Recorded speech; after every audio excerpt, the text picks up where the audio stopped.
want to speak to Ramogi TV and Ramogi Radio. Thank you very much, Trevor, and most welcome with Victor to my home here. I've lived here for very long. And I requested this interview because this is an important medium of communication to the Luo Nation. And these stations, I want to say they are not tribal. They are very good stations because all communities have their unique ways and they have their language. And communication, as far as I'm concerned, is not what you say, but what is understood.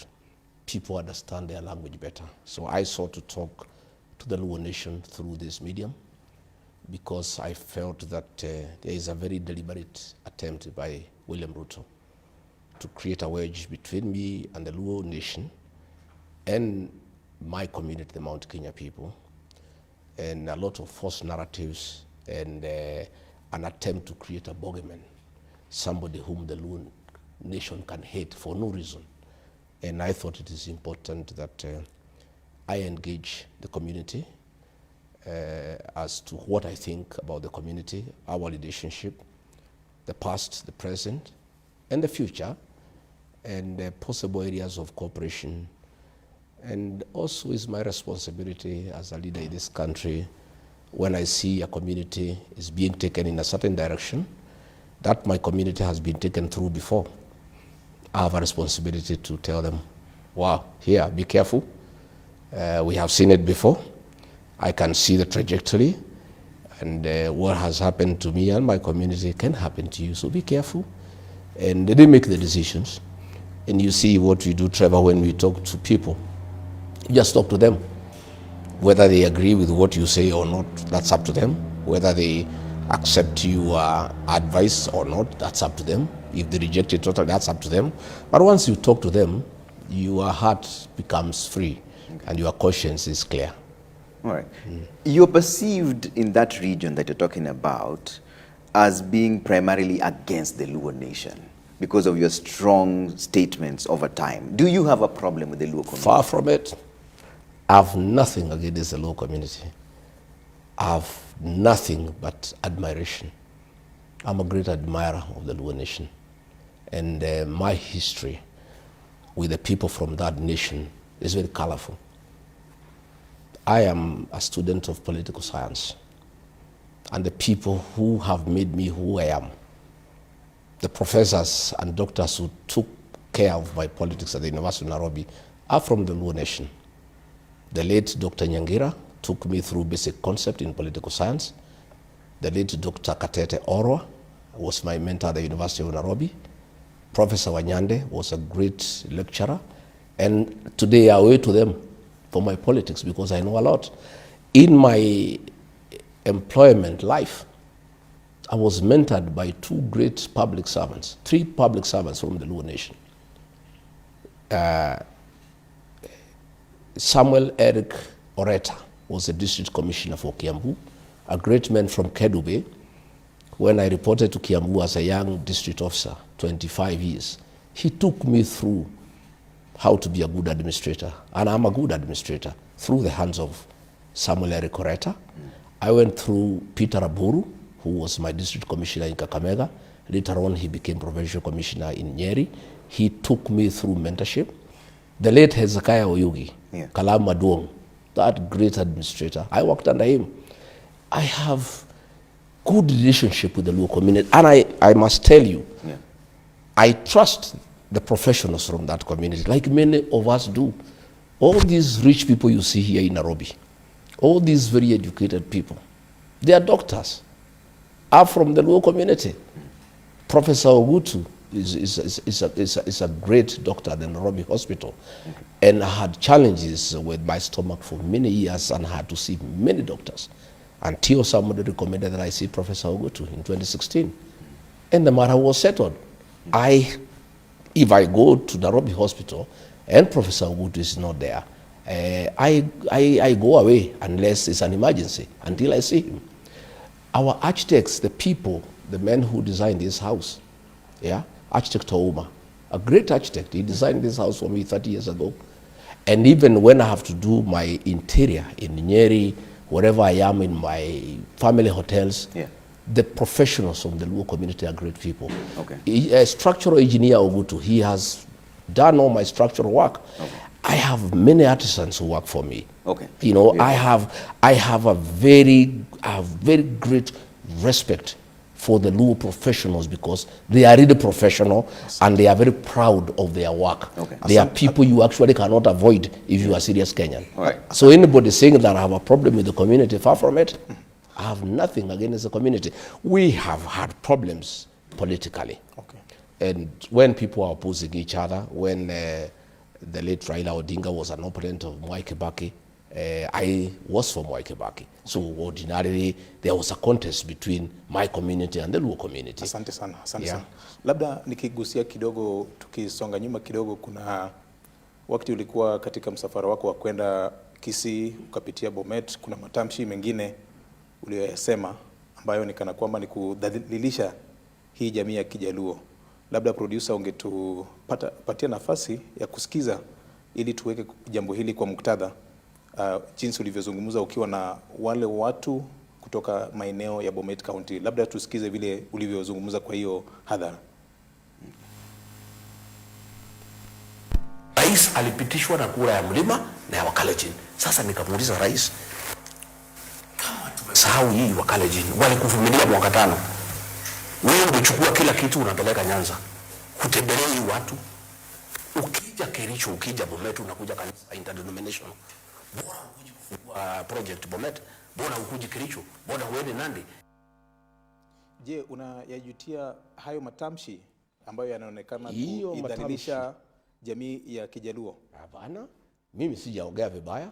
Nimesema rais mlimpigia kura, yeye akuje hapa, anaenda Nyanza. Tungetaka aende Nyanza na pia akuje hapa. Sio ati aende Nyanza peke yake, hata mlimani siku hizi akuje, hata pale ingine haendi. Mimi nilisema tulipigia huyu rais kura hapa Kericho. Nimemuona ameenda Nyanza the whole of Christmas. Hajakuja hapa. Sijasema asiende Nyanza, nimesema akitoka Nyanza akuja nyumbani. Kwa sababu hii Kenya ni yetu sisi zote. Huwezi kaa sehemu moja usahau wale ambaye pia walikupigia kura. So matamshi yangu nilikuwa naambia watu ya Kericho, mimi sirithiki ya kwamba rais sio ati hatembei. Kama angekuwa ofisi na hakuna pahali anatembea, ingekuwa labda ako na kazi mingi kwa ofisi na ameamua hatembei Kenya. Lakini nilisema tunamuona anatembea pande ile ya Nyanza kila wakati. Na si Nyanza peke yake kwa Luo Nyanza. Nyanza ni kubwa, iko Kisii, iko Kuria. Sio kusema ni Nyanza peke yake ya Luo Nyanza. Hii ni mojawapo tu ya kanda ambayo ilinakiliwa ukizungumza hayo matamshi. Kuna baadhi ya video ama kanda ambavyo wewe kama naibu wa rais wa kitambo ulizungumza kana kwamba unaidhalilisha hii jamii ya Wajaluo. Je, unajutia matamshi yako kama kiongozi katika hii nchi? Mimi sijafanya matamshi yote dhidi ya jamii ya Wajaluo. Kama tulikuwa na mambo ya siasa tukipambana na marehemu Raila Odinga, hiyo ni matamshi ya kisiasa. Na siasa iko na marubano kwa sababu ni mashindano. Na lazima unasifu yule ambaye unapigia kampeni na unajaribu kumhujumu yule ambaye mnapingana na yeye. Lakini hakuna siku mimi nimetoa matamshi ya kuhujumu jamii ya Wajaluo. Do you believe the president should only visit places where he got votes? No, the president should visit everywhere. Then why should it be a problem when he goes to Nyanza? I'm saying he should visit everywhere. You are very but specific. He should not, you told those people that you are the ones who voted for him, but he's taking your development yes, to Nyanza. Yes, do the Nyanza people deserve any development? They deserve a lot of development. And the president should visit Nyanza as many times as practically possible. But also he should visit the Rift Valley where he was voted for. He should also visit the mountain where he was voted for. He cannot abandon the people who voted for him and spend all the time in one region. I was saying he must be balanced and he must serve all Kenyans equally. But he cannot pretend that he has forgotten there are certain people and he knows them because he voted for them and he has no time for them and he has time for others. So I was calling for balanced development. When you're with the president, he used to travel all over the country. Why is it that when he's heading to Nyanza is when you raise those issues around him needing to travel to places Not where necessarily. I just gave an example at that particular time. Do you accept that he's been to the other parts of the country as well? I gave that example at that particular time over Christmas period because the Christmas period he spent all the time in Nyanza. And now, do you believe that he's visited other parts of the country? Well, I've seen him go to Western. Okay. I've not seen him go to the Rift Valley. I've not seen him come back to the mountain. He should visit all parts of the country. Okay. And he should visit all parts of the country and do real and tangible development, not to go to insult people. That I agree. Let him visit everywhere, including Nyanza. Let him also remember that he has his people in Rift Valley, he has people in Coast, he has people in Ukambani. He must visit everywhere. That statement inspiring the president to visit Nyanza in itself is contradictory, because you have been quoted as saying there are people with shares and others don't. Do you believe the Nyanza people now have shares in the government? Well, the Nyanza people are talking about shares every day, because it's the way politics are done. You're the one who started the conversation on shares. Today, okay, those are my students then they are learning very well. So do the Nyanza people have shares? Everybody should have a share in government. And what they are asking for is the right thing. And that is what I was asking. They removed me from office. The ODM people removed me from office for asking for shares for the people who voted for the president. I have had Oburu Odinga, I have had Suluhu and other leaders in ODM telling William Ruto, if you want us to join you, we want 50% shares in your administration. That is the same thing I was saying. But they removed from office and say talking about shares is a very bad thing. And that's why I've been saying they are very hypocritical. You know, shares is about forming government. When you join somebody in a coalition, there are certain expectations. And it's all about shareholding. You agree. If we vote for you, what is there for us? Because politics is about interest. And I have seen the ODM people. They are actually very bold. They are asking for 50% shares. I've heard the governor of Mombasa saying that they want the seat of the deputy president as a reducible minimum. All they were accusing me of is what they are practicing. So there is really nothing wrong about a discussion about what will happen to you when you form government. So unasema wewe huna tatizo lolote na jamii ya Wajaluo. Hayati Raila Odinga alipoaga dunia, hukuonekana katika ile hafla iliyokuwa Nyayo Stadium, hafla iliyokuwa Kasarani, hafla iliyokuwa Mamboleo, hata hafla iliyokuwa kwake wakati wa kumuaga. Saa hizi ni miezi mitano, hatuja kuona kama unaenda It's true. I sent condolences to the late Raila Odinga, and I had planned to go to the Nyayo National Stadium. And I got information that some goons had been arranged to attack me, so that it could create conflict between the Luo Nation and the Kikuyu Nation.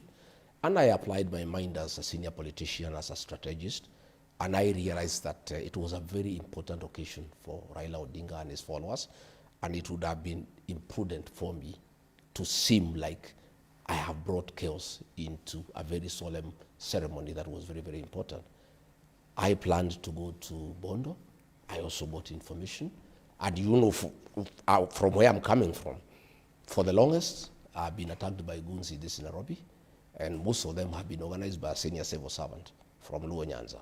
The goons that have attacked me in church in Kariobangi, in Mweki, when I was coming from the airport, were organized by a senior politician from Nyanza, who is also organizing goons in Nyanza. The ones Do you that have evidence for the that ones that statement heckled, that you're making? yes, I have. The ones that heckled Orengo were organized by the same person. So I have also my own intelligence. I get to know what goes on in the security sector and in the country. So when I learned also in Bondo that there were plans to attack me physically as a strategy to create a wedge between the Kikuyu Nation and the Luo Nation. Because what would have happened if I was attacked in Bondo, the Kikuyu Nation would have felt very bad and create an enmity with the Luo Nation. And the Luo Nation had nothing against me, you know. In fact, let me tell you, the last time I was in Luo Nation in the company of William Ruto, when I was his deputy, I was given such rousing welcome in Migori, in Homa Bay, in Siaya, in Kisumu. For the 4 days we were in Nyanza, the Luo Nation welcomed me like a king. So I knew, you know, people who have dirty schemes of trying to create a wedge between the two communities wanted to attack me at Nyayo National Stadium and at Bondo to create conflict between the two communities. But I'm too smart of a politician to fall into such hands. Ameshazikwa, kuna baadhi ya delegation bado wanakwenda kwake alipolazwa, lakini bado hatuja kuona. I did call my mama Ida Odinga, and I gave her my personal condolences, me and Pastor Dorcas, and we did place a request that we would like to go to Bondo. and she told us that things were still quite heavy, and at the appropriate time she will give us an answer. We are still waiting, and if the family tells her, in fact I was ready with my elders and everybody, but we cannot go to a home unless the owner of that home tells us come. Are you saying they've denied you entry? No, they have not. Because it's been 5 months and you've not been there. She told us. Why didn't you go to Karen? She told us to wait, and we are waiting. Yeah, you cannot force yourself into somebody's home. I'm an elder. I'm a leader in this country. I also am a person who respect families and homes and traditions. What kind of message does it send, Mheshimiwa, when someone you say you revere passed on and you've not been seen anywhere near that place for 5 months? I have made, I made my condolences. I have passed my condolences to Mama Ida Odinga. I have said if accorded an opportunity, we would like to go and pay homage to the gravesite. In one of the interviews with the local radio station, and I'm quoting what you said that Ruto alikuwa anajiringa na Raila, sasa Mungu ni nani? Why are you celebrating the death of the former prime minister? I'm not celebrating. That is your own interpretation. You can't what put was words your in, interpretation? You cannot That's put, what you said. You cannot put words Did you not say what I said? You cannot put words in my mouth. Muktadha wa hiyo matamshi ilikuwa nini? Labda. You cannot put words in my mouth. I'm quoting you verbatim. I said life. I said life. Na Mungu ni nani? What I meant is that life is dynamic. What is happening yesterday is not what is happening today, and it's not what is happening tomorrow. It has nothing to do with celebrating. It's simply capturing the dynamism of life. That what was yesterday is not what is today. What is today is not what is tomorrow. Life is not static. Life is dynamic. It keeps on moving on. Mbona kwa ule uchaguzi uliopita ilikuwa sawa wewe kufanya kazi na Rais Ruto, na wakati jamii hii ya Wajaluo kitaka kufanya kazi na William Ruto, kwa kura ijayo inakuwa tabu kwako? Nani amesema iko tabu kwangu? Matamshi yako ni peupe, Mheshimiwa. Sijasema iko tabu. Matamshi yako ni peupe, yanasema hivyo, yanaangaza hivyo. Mimi nakuuliza, siku rais alikuwa anapigana na Raila Odinga, alikuwa anaunga mkono? Hakuwa anaunga mkono. Kwa hivyo siku tulikuwa tunapigana na Raila, hatugeunga mkono. Tena mimi sikupigana na Raila, alipigana na Rais William Ruto. Mimi nilikuwa nasaidia William Ruto kupigana na Raila, lakini yule ambaye walipingana na yeye ni Raila Odinga na William Ruto, sio mimi. Kwa hivyo huwezi sema ati niko na shida. Mimi sina shida. Mimi natafuta uongozi. Ruto anatafuta uongozi. Na lazima sisi tupigane na Ruto kwa sababu tunataka kumshinda. What has changed now? Because this president who you're saying unataka kupigana naye kwa sababu unataka kumshinda was a darling at some point to you. Is it because of the impeachment that now you've changed tune for someone you referred to as your brother? William Ruto betrayed the Kenyan nation. The Kenyan nation or you? The Kenyan nation. He's still the president of the nation. It's he betrayed the Kenyan nation. He said he'll put money into people's pockets. Instead, he took the little that he had. During his campaigning, he said there will be no extrajudicial killing. He came and abducted children and killed them. During his campaign, he said there will be no evictions or demolitions. There are demolitions every day. Lakini ubomoaji ulifanyika hata kama wewe ulikuwa naibu wa rais. Well, if you remember, ukikumbuka, katika mashtaka niletewa Senate moja ilikuwa nilipinga ubomoaji. Kwa hivyo mimi nilikataa hiyo maneno kwa sababu tulikuwa tumeahidi wa Kenya ya kwamba baada mambo ya kuharibika kati yako na rais ndio ukaanza kuzungumza vilivyo. Lakini hapo awali ni kana kwamba ulikuwa na unga mkono hakuna mambo ya wakati huo. Mimi nilipinga maneno kutoka ndani mpaka ikafika pahali hawezi fichika. Na moja ya hayo maneno ni ubomoaji ya mali ya umaskini. Kwa sababu tukitafuta kura tulikuwa tumesema hatutapinga, hatutabomoa mali ya watu maskini bila kuwapatia pahali ya kwenda, na hatutabomolea watu usiku. Hiyo ikaanza kufanyika, mimi nikapinga. Kwa hivyo mimi nilikataa mambo mingi kwa sababu huyu muungwana tulifanya kampeni na yeye na tuliahidi watu mambo mingi sana. Na wafuasi wangu ni wengi sana. Na wakaanza kuniuliza maswali. Huyu jamaa uliletea sisi na ukatuambia ni muungwana, mlituahidi hii na hii, mbona mmekeuka? Kwa hivyo mimi nikaanza kupingana naye na kumwambia hapana, tulikubaliana hii, mbona nageuka? Mpaka ikafika pahali ikakuwa ya kwamba hatuelewani. Ndio. Let's talk about housing for a bit because it's one of the projects that you're talking about here, and we've talked about demolitions. At some point, and I want to play that soundbite for you, at some point you said that you don't understand how someone can go against the housing project. And at some point you also changed. Listen to what you said. Why would anybody is in his right frame of mind have a problem with slum upgrading? Why would anybody in his right thinking have a problem with having affordable housing for Kenyans so that they can live with dignity? Hii housing imelazimishwa wa Kenya kutoa housing levy kwa lazima. Hiyo pesa sasa imechukuliwa, imepeleka kujenga soko, kujenga mashule, kwa sababu imekuwa conduit ya wizi. What changed, Mheshimiwa? Everything changed because I was deceived. I believed William Ruto of all the things he told me and the people of Kenya. And many Kenyans believed him.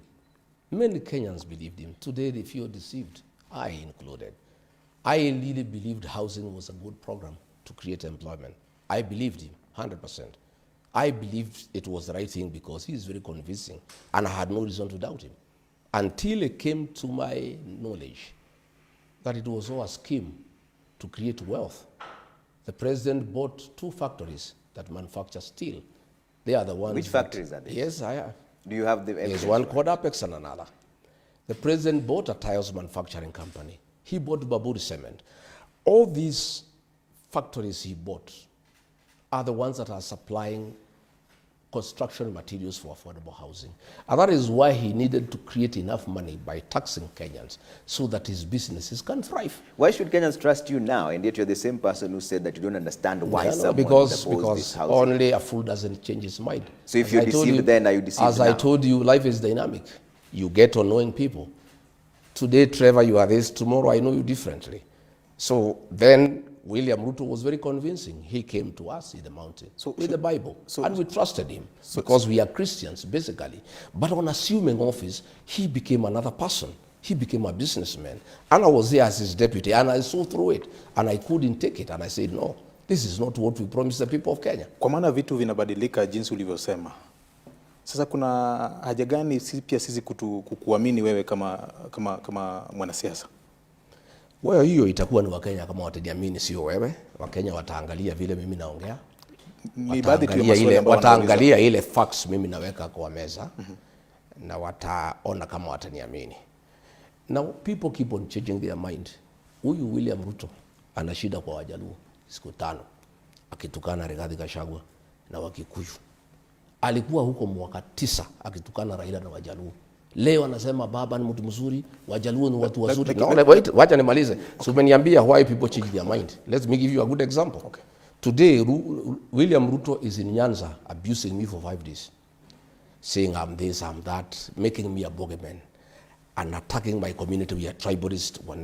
For 9 years, he was all over the country abusing Raila Odinga, kusema ni mchawi, ni muganga, kusema Wajaluo ni ile watu ya kungoa leri, Wajaluo ni watu ya fujo, kusema huyu Raila haendi kanisa, anakuwa na nyoka mfukoni. He was saying all those things for 9 years. You also said the same thing. Yes, I did, and I'll tell you. I'll explain to you. Let me finish. That is fighting. Yes, I did. So is that the same position you hold now? I'm saying. Mpaka ukasema wewe ulikuwa unafanya kwa niaba yake pia. Ngoja kidogo. Simuache. Na ulisema kwani mko na fujo, simuache niongee. Tunasikizana. No, I can see you have predetermined questions. So also let me answer. So umeniuliza swali. Okay. No. Tunakupatia nafasi ya kuyajibu. Wacha tukubaliane kwanza. Okay. Ukiniuliza swali lazima nijibu. Kwa heshima na taadhima tunakupatia nafasi ya kuyajibu maswali tafadhali. So wewe ukisema kitu pia unipatie nafasi. Okay. Umeniuliza kwa nini nilibadilisha mafikira. Nimekuambia William Ruto huyu ana shida kwa Wajaluo.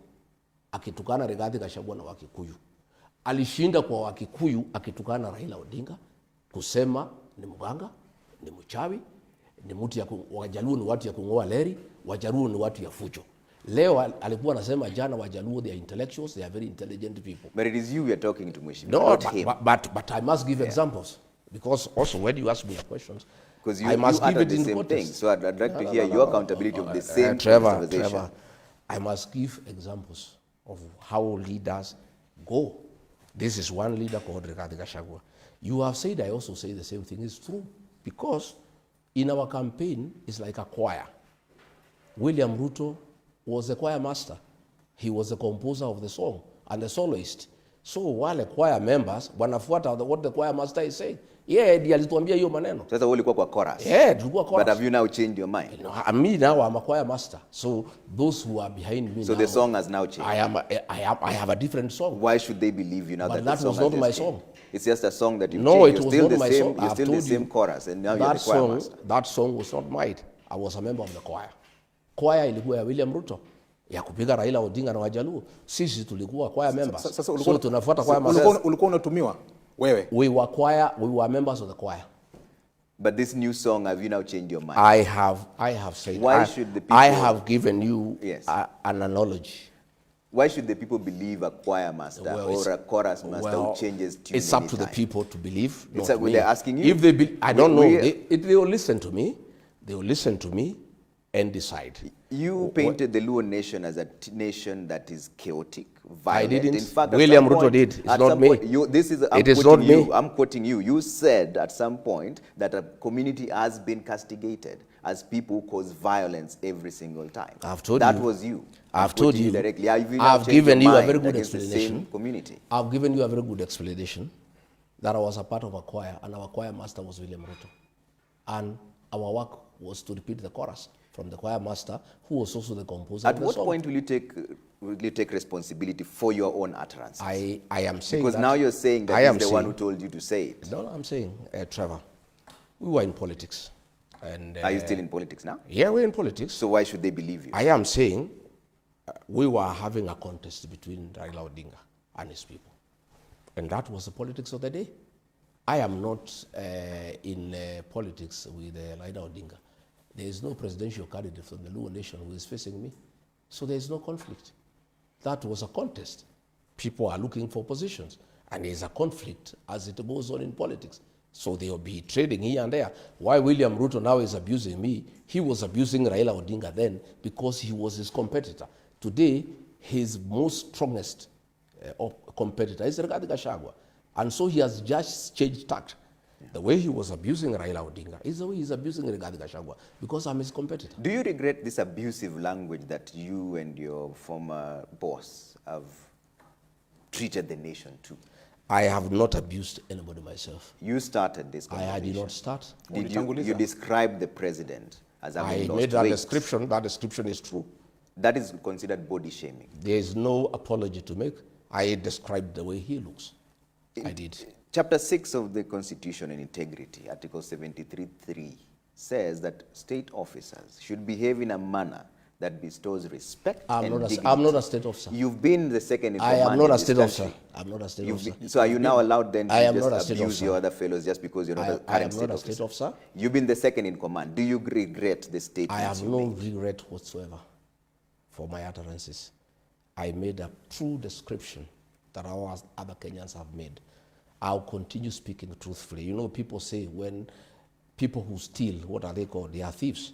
People who do this and that, they must be described for who they are. And if anybody has a problem, you can take me to court. Do you believe that statement is demeaning? No, it's not. What do you think it is?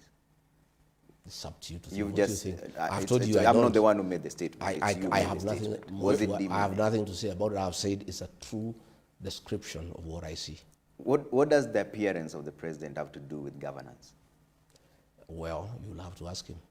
You are the one who described him. I'm saying it's you to ask him why he's so agitated. But I'm speaking to you, and you're the one who started this conversation. You are the one to ask him why he's so agitated. Tumekuuliza kwa sababu wewe ndio ulikuwa mtangulizi wa jambo kama hilo. Are you a lawyer for the president? This is waandishi wa habari. No. You also cannot. Are you here holding his brief? It's a question that everybody No. I can see. You're a leader. Are you holding a brief for William Ruto? Honorable Riggy Gachagua, you've been the second in command in this country.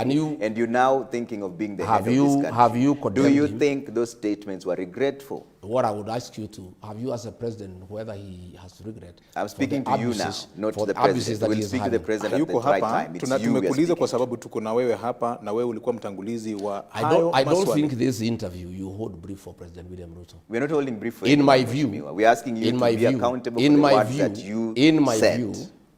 I had hoped that you would ask me issues or development to do with We will get Malaysia. to that. Let's clear out a few things first. Kuna maswala I refuse to kuna answer maswala that. ya uongozi. I refuse to have you have Kuna maswala ya uongozi na uadilifu. Jinsi I've already alivyosema answered katika that question. chapter I have 6 nothing ya to say to katiba. add.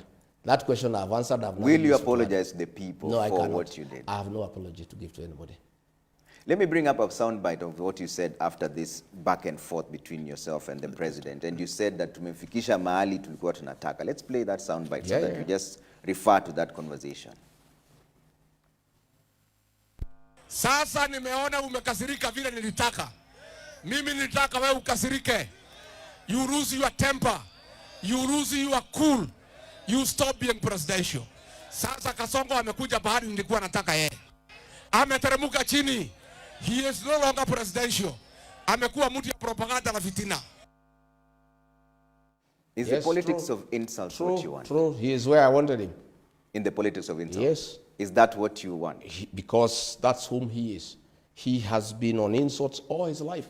He's been insulting Raila Odinga, Uhuru Kenyatta, everybody. He has been trying to be something else. But I know him. I wanted him to come out in his true colors. That's where he is today. Abuse, pettiness, gossip, that's William Ruto. He is where I wanted him to be. Do you believe that is also describing yourself? Because you're the one who started this conversation. And you've just said there that tumefikisha mahali tulikuwa tunataka. I have said is that the politics I have told you I brought him where I wanted him to be. That's what I wanted. Na and he is where I wanted him. Jinsi ulivyonena hapo awali, hii tabia yake ambayo unasema ni kutupa cheche za maneno makali, uligundua lini? Nini?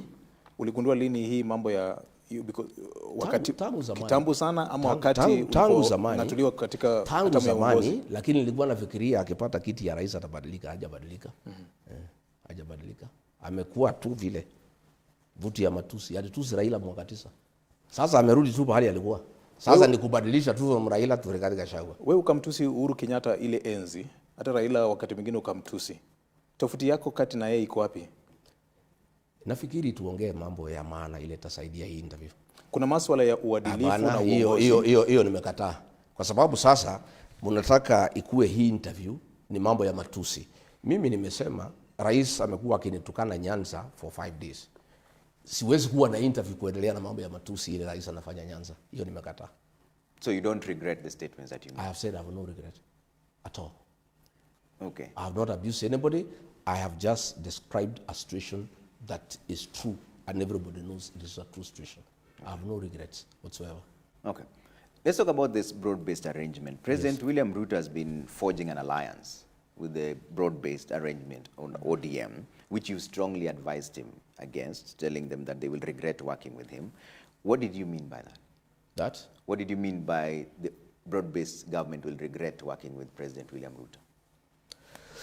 Well, I was in coalition with William Ruto, and the minute he became president, he turned against the people who elected him. I know him. So mine, I cannot tell the Luo nation what to do. But I can only give a word of caution that Raila Odinga, in his greatness, has one great legacy. He founded and developed and grew a strong political party. I'm on record publicly saying how I admire, when he was alive and when he's dead, I admire ODM party and the quality of leaders that came through ODM. Will you be willing to work with ODM? I don't have a problem with anybody. I have a problem that ODM is on his deathbed. And we want a strong political party. Strong political parties are good for our democracy. When William Ruto decided to work with Raila Odinga was deputy, and I asked him, you had a lot of problems with this man. You told us this man is the cause of all Kenyan problems. You hated Uhuru Kenyatta with all your life and said so publicly for working with Raila Odinga. How come, after having a problem with Uhuru Kenyatta for working with Raila Odinga, you now want to work with Raila Odinga? What has happened? And he told me, we were quite close. He confided into me that we cannot allow ODM to be. We must destroy ODM. So we must get nearer Raila Odinga, get nearer ODM and destroy it so that we are able to govern. This is hearsay, you're saying. So you're saying the president wanted to destroy ODM? Yes, he told me. But it is the same party he wants to work with now. How does that make sense? He doesn't want to work with ODM. He has destroyed ODM.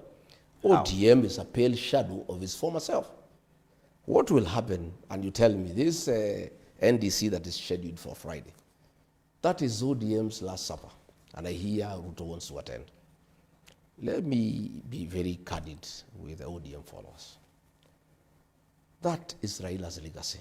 Please don't allow William Ruto to destroy ODM, because I have been in this space before. The only way a region can protect its interests in a government is through a strong political party. My people from the mountain, we are in the terrible situation we are in, I included, because we went to join Ruto without our own political party. And he shortchanged us, turned against us, and can do whatever he wants. If ODM agrees to be swallowed by William Ruto, the people of that region will be at his mercy. And they'll come to cry the way we are crying. So it's up to them. And if they must join William Ruto, because we cannot stop them. Yeah? If they must stop him, if they must work with him, I'll give them a few tips, because it's important that I do so. And if they listen to me, it can help them. If they ignore it, it doesn't matter. But at least I'll have spoken, and it will be on record.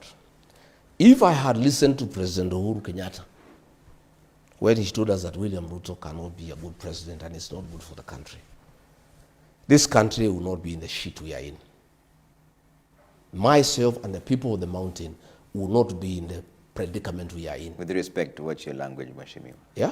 What's your language, Mheshimiwa? No, I'm just saying. It's national TV. I'm just saying we will not be where we are. Towers. We will not be where we are.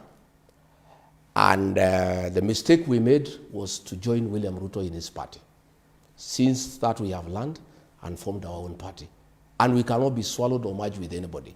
We'll have to work, whoever wants to have a coalition with us. Our party, the DCP, will have a coalition intact without being swallowed by anybody.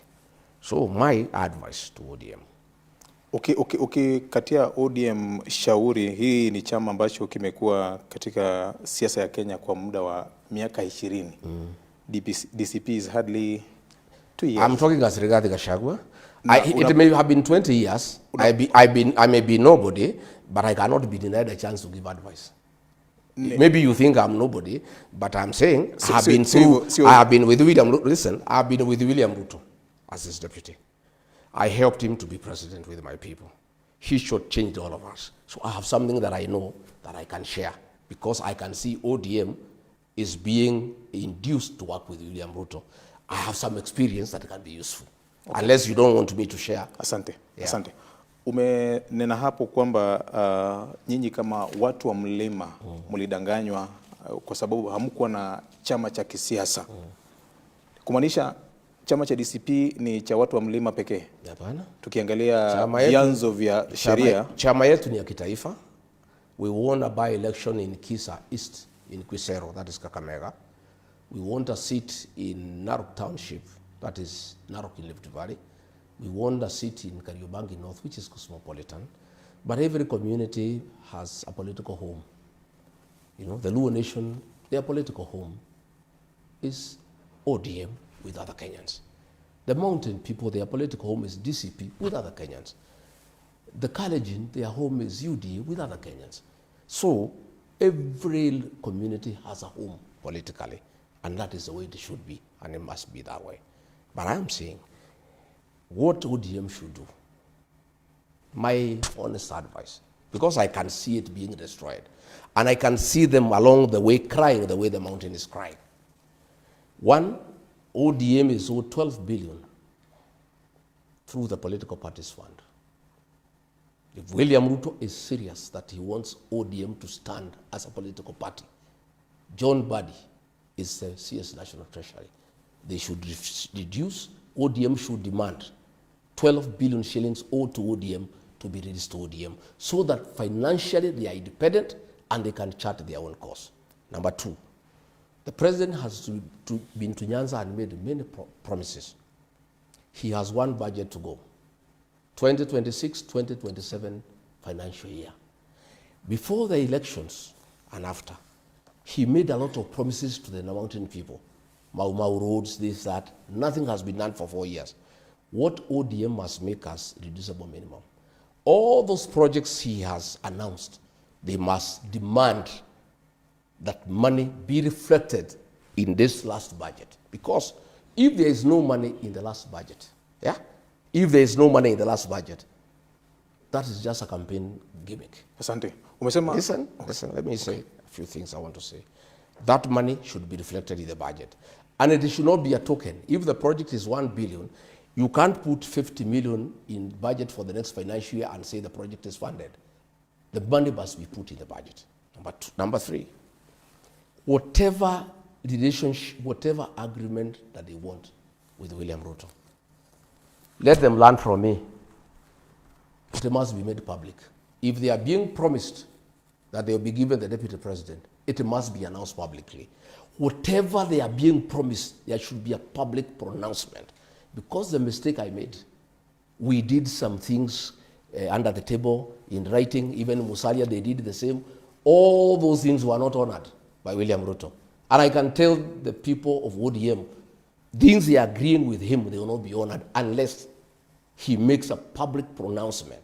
And they should demand early enough so that they have time to look elsewhere in case they are not satisfied with what they are agreeing with him. Number 4, and the most important, to make sure that ODM stands.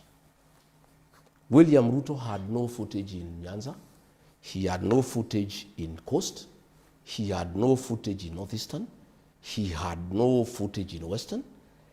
If ODM enters in agreement with William Ruto, they must demand that those areas are zoned for ODM so that they have enough members of parliament to be able to go into government with. But if they open up their strongholds to William Ruto and UDA that has no presence in those areas, they will be swallowed. And that is what is happening. Once those things are done, then if they want to enter into a deal with him, they are safe. And I'm just sharing this because, in my community they say, if you are bitten by a black snake, when you see a rope, you run away. A rope that looks like a snake. And I'm just saying, because I can see what is happening, I can see the same deception. The time he is spending in Nyanza, every day he is there.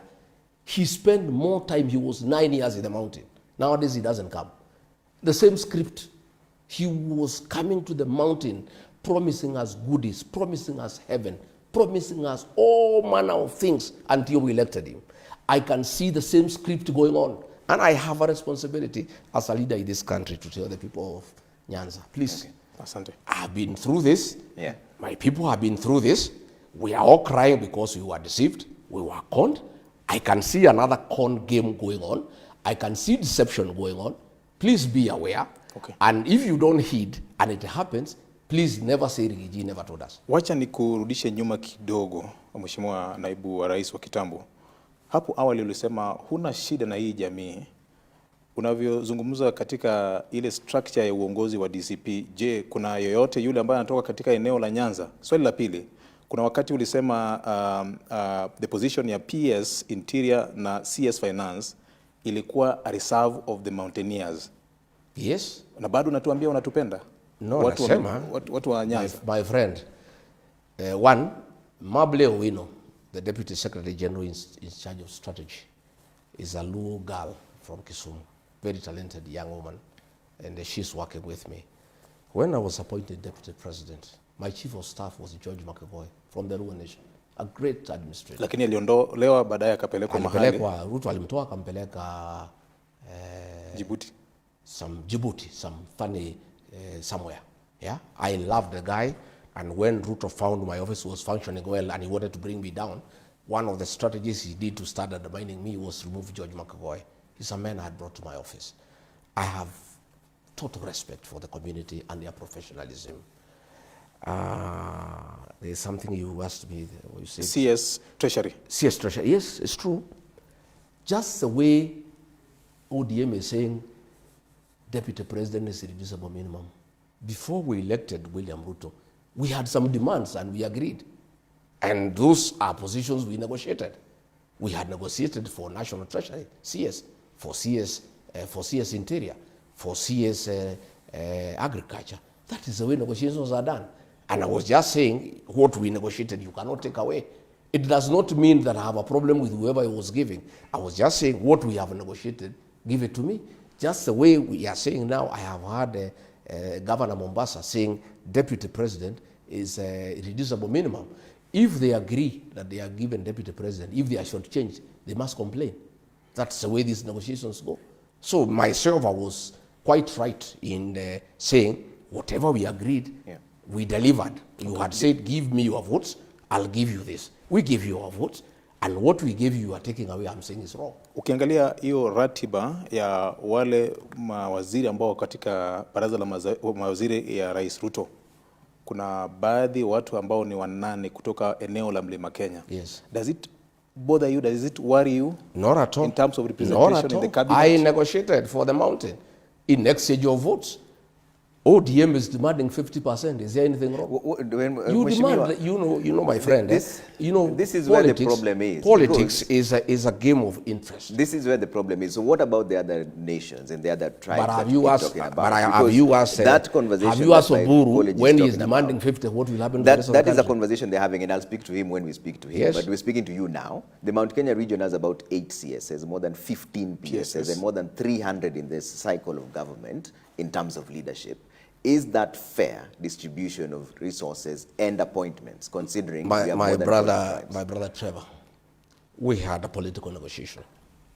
William Ruto wanted votes from the mountain, 4 million votes. We gave it to him. And we say, in exchange, this is what we want. That's the way politics are done. And that's why I'm saying ODM cannot agree to dissolve. Because if they dissolve, how will they negotiate with William Ruto? They've not had a conversation of dissolving, but I'm asking you, because you're a leader of the opposition now, and if you have a negotiation with ODM, will you then offer them the 8 slots and the 15 PS? My friends, the dynamics of those negotiations will dictate what will happen then. We are not yet there. Let's not cross the bridge before we get there. Negotiations are informed by the parameters that exist at that time. William Ruto had been rejected by all other Kenyans except the mountain. He was desperate for the mountain vote. So we also asked him, we are the only people who are willing to back you. Coast rejected him. Northeastern rejected him. Nyanza rejected him. Western rejected him. Nairobi rejected him. Nobody else was willing to back him. The mountain was the only stupid region that could not see through him. We were conned, and we have accepted our mistake, and we are going to correct it. But since we are the only ones who are available to support him, we demanded as much as we could, because that's the nature of negotiations. But now, if we are in a coalition like now, we are with so many other people, I don't think we can demand that much, because whoever we are with, we are many of us, you know. But that time, other than the mountain, nobody else trusted William Ruto. They knew him, and they knew whom he is. Do you understand and history is repeating itself. As we speak today, only that region seems to believe William Ruto can be anything. And that is why they are demanding 50%. And I think they are quite right. Because the mountain doesn't want him. Coast doesn't want him. Everybody doesn't want him. So the people of ODM in Nyanza are saying, wow, since nobody wants you, can you give us 50%? Do you understand why people are a bit shy to deal with you? Because of the strong language that you use. Even right now, when we speak about a conversation. Say you are shy dealing with me. You have just Don't said, talk about other people. You've just said the Mount Kenya region are the only people who are stupid enough. Yes. That tagging is where the problem is. No, we were labeling communities. I have said that is a feeling in my community, that we were conned, and we did not see it through the con. We were conned, and we have accepted. And that is a mess, is a language everywhere. We were duped into electing somebody who cannot lead, a businessman who has, reaped the country, who has taken over all the businesses in the country, who has ordered abductions and extrajudicial killings, who has spoiled relationship with other countries. We were duped. And when people are duped, how do you describe them? And I have said myself, I was stupid. I have accepted. I was stupid enough not to see through William Ruto. And that's why I'm saying I don't want anybody else to be conned. I don't want anybody else to be duped. I have a responsibility as a Kenyan leader to tell other people whom I can see they are being conned. You guys, you are being conned. I have been through this with my people. We were conned. And if I don't tell you, because myself, I feel terrible because Uhuru Kenyatta had warned me and our people, and we did not listen. And we can therefore not blame Uhuru Kenyatta because he had told us, this man is not fit to lead. This man will make sure there is no country. The same has come to pass in Uhuru Kenyatta's lifetime. I don't want any other community to fall into the same trap when I'm alive and when I have a mouth to tell them. And that's why I'm telling the people of Luo Nyanza, hey, be careful. And if you must go to bed with this man, can you demand the following? Will you approach ODM and have a conversation around coalition with them? Because Wiper has given that coalition, but DCP has coalition making is a continuous process. We are waiting to see what happens after Ruto breaks down ODM and what remains and whom we can deal with. How will he break it down? Because there's been no conversation about dissolving ODM. Already, it's a conversation for a coalition, a broad-based government. Junet, Wanga, they have sold ODM to Ruto. It was sold in Kirigori. There's no evidence. Did they say only ODM? And what is the evidence to that effect? I've just told you.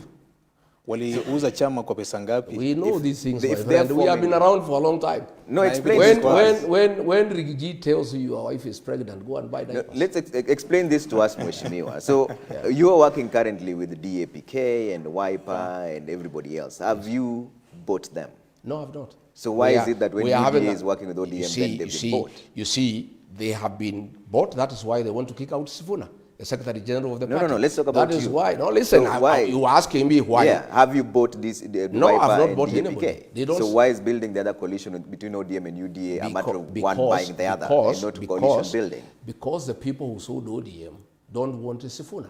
Because Sifuna has refused to sell ODM to William Ruto. That's why they have called an NDC to kick him out. And that will be the death of ODM. And that's what Ruto wants. He wants to kill ODM. He told me myself that I'll kill this ODM. I cannot allow Again, such that a is strong hearsay. So we cannot verify that statement because that was a conversation Go and ask him between when the you two of you. How much was ODM bought for? I don't know the figure, but a deposit. So how then do you know it was bought? A deposit has been paid. How much deposit?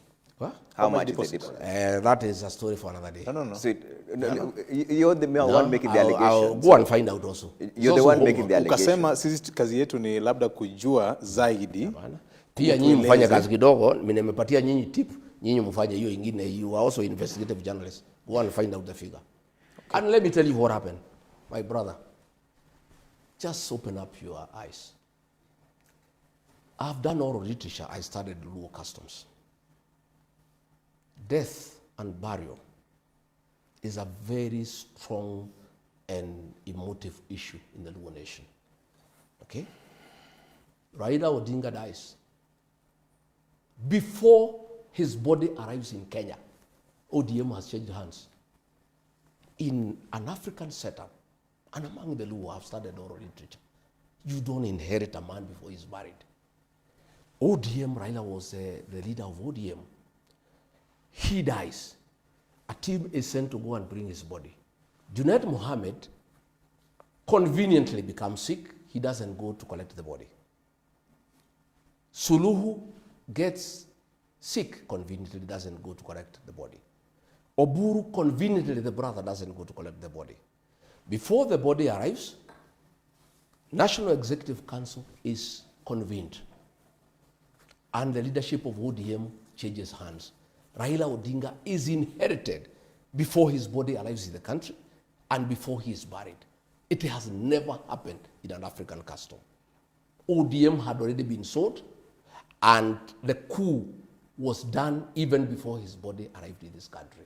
Yeah?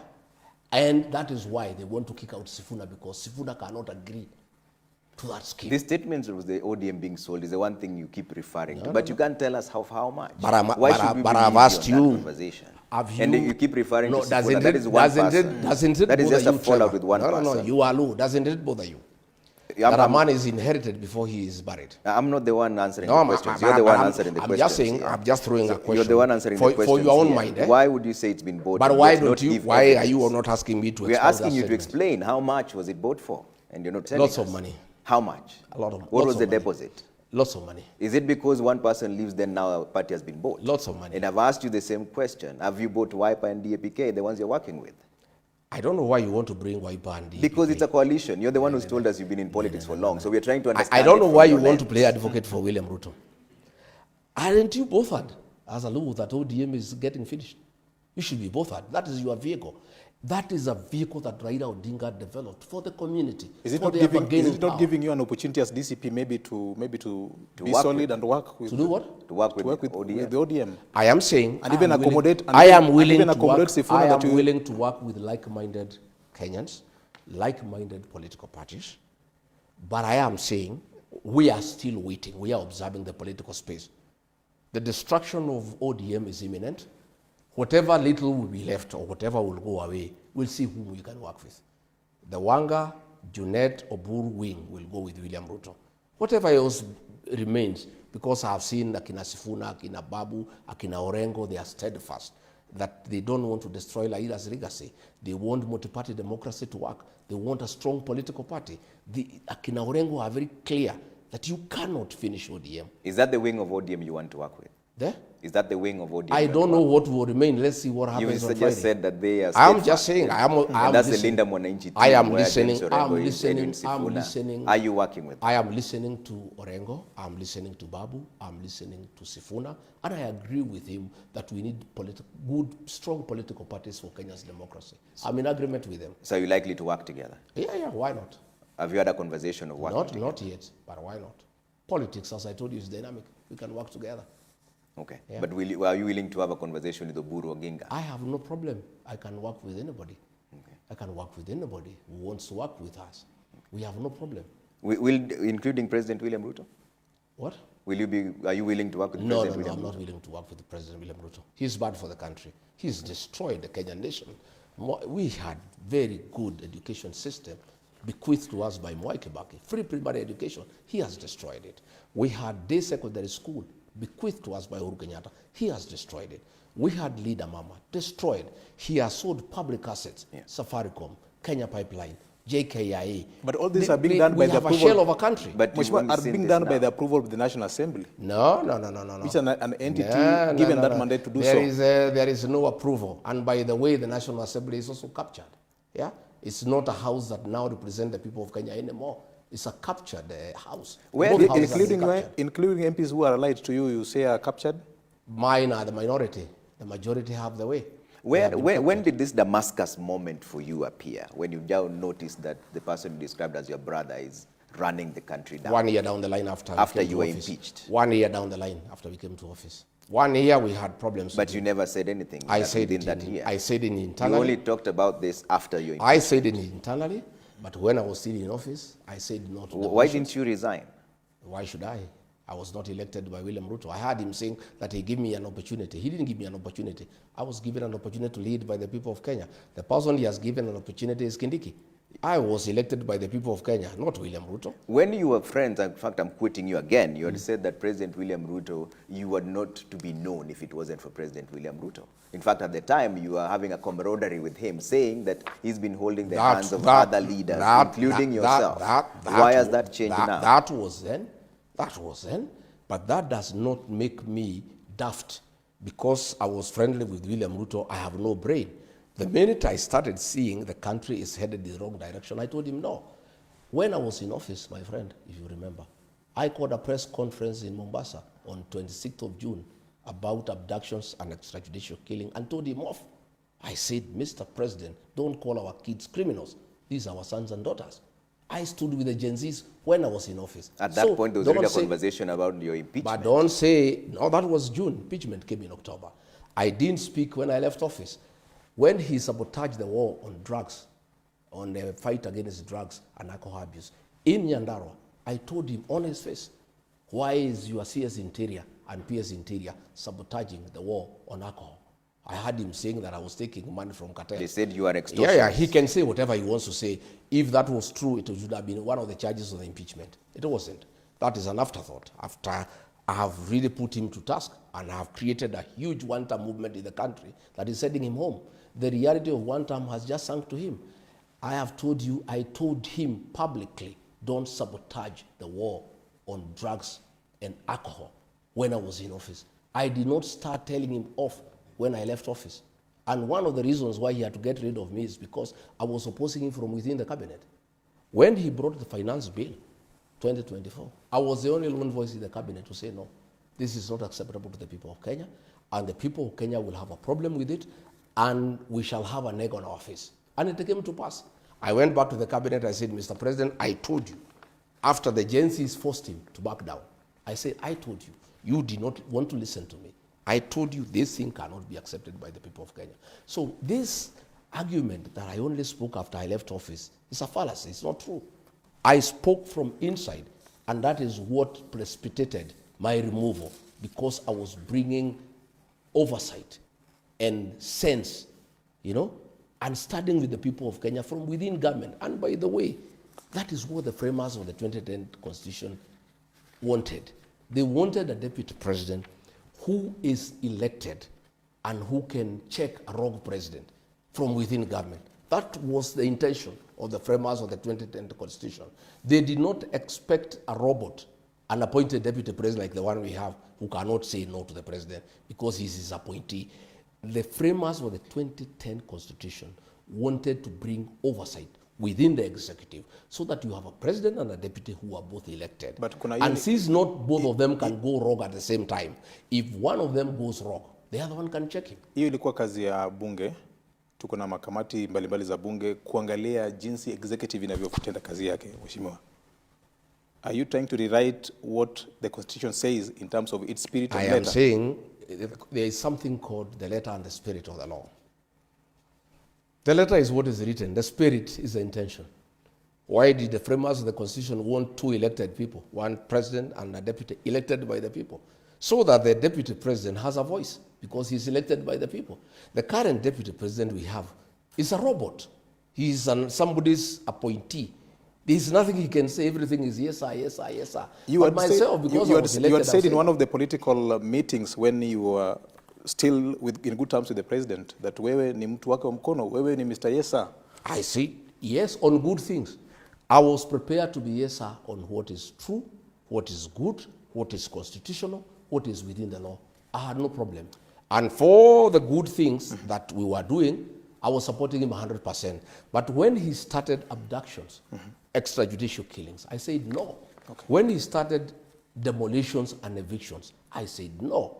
When he started theft of public resources, I said no. When he started misappropriation of public funds, I said no. I was prepared to be loyal, yes, sir, on things that are constitutional, things that are good, things that serve the people of Kenya, things that are appropriate, and that improves the lives of the people of Kenya. I was more than prepared. Thank you. The minute I realized that what was happening is not what is supposed to happen, I said no.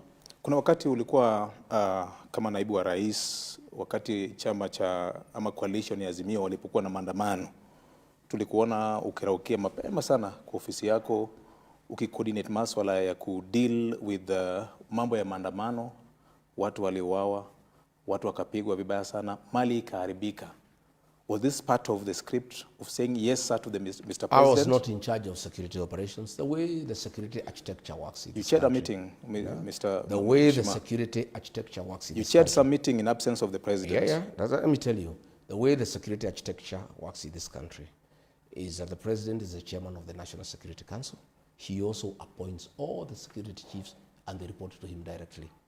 The deputy president has no say in security operations, except if directed by the president to carry out a certain assignment, or the president is out of the country and deliberately assigns the deputy some duties.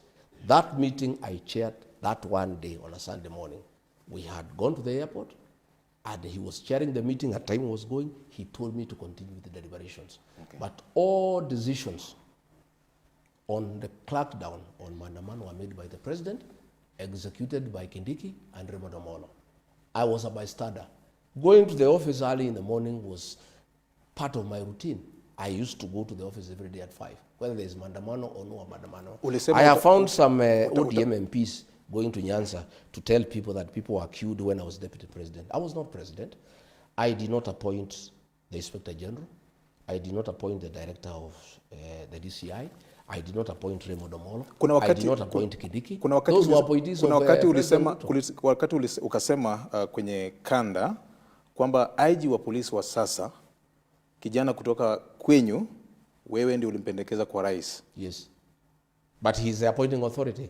You can recommend somebody, but he can take it or not take it. So did you recommend the wrong person? Is that what you're saying? Do you regret recommending the IG? No, I have no regret.